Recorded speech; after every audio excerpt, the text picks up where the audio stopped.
See, let me say this for all you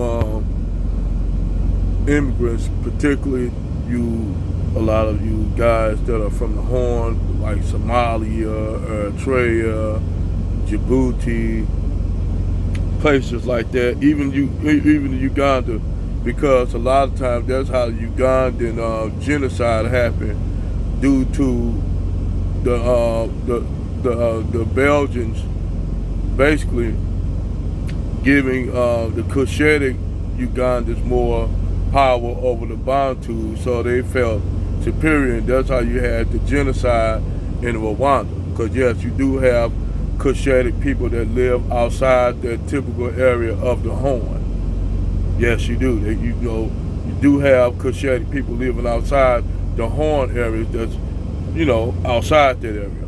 But nevertheless, when it comes to a lot of you immigrants, whether you be from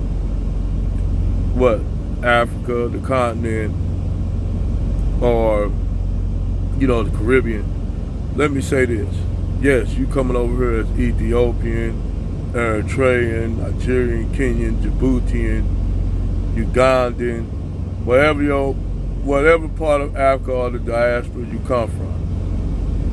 But one thing I must let you know, yes, you coming from those places, you may not see yourself as black. Understandable. I understand it. Yes, black people use it because yes, it was a term that was basically forced on us.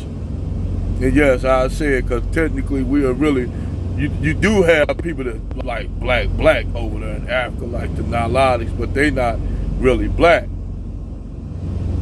See, black is a color, the term devoid of light. Just like white is a color that's devoid of darkness. Okay? They use that. Europeans gave us that as white and black, almost like dark and light, good and evil. And that's how they dubbed it, and black people just adopted the shit. So in a way, we did adopt being black when some of us, it's Somalis and shit that's my skin color. It's Somalis and shit that's darker than me.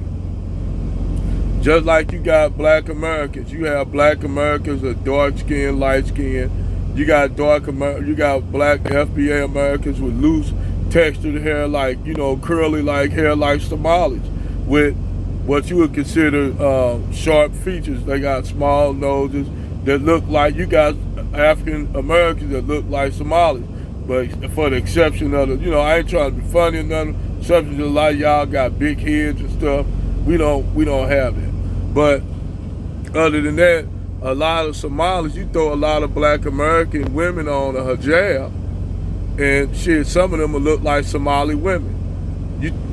I'm keeping it real. Like, throw a hijab on Holly Berry or not Zoe Sadalia, she's Dominican. You throw a hijab on Zoe Sadalia, Megan Good, and they'll look just like a Somali woman. You got a lot of black women.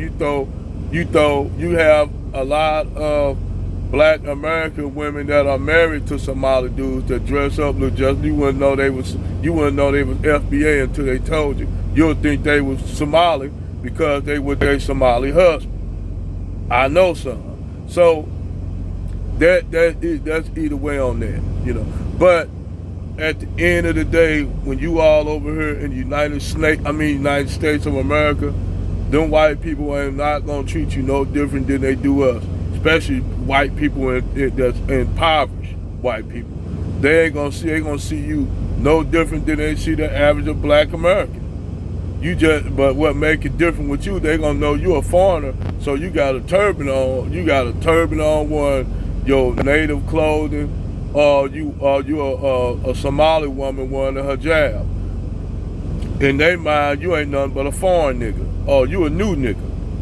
So that's why the Cinnabon lady, white lady, was calling the Somali people niggers, because they don't see you as whatever, they see you as a nigger. That's how they see no matter where you're from in the black diaspora.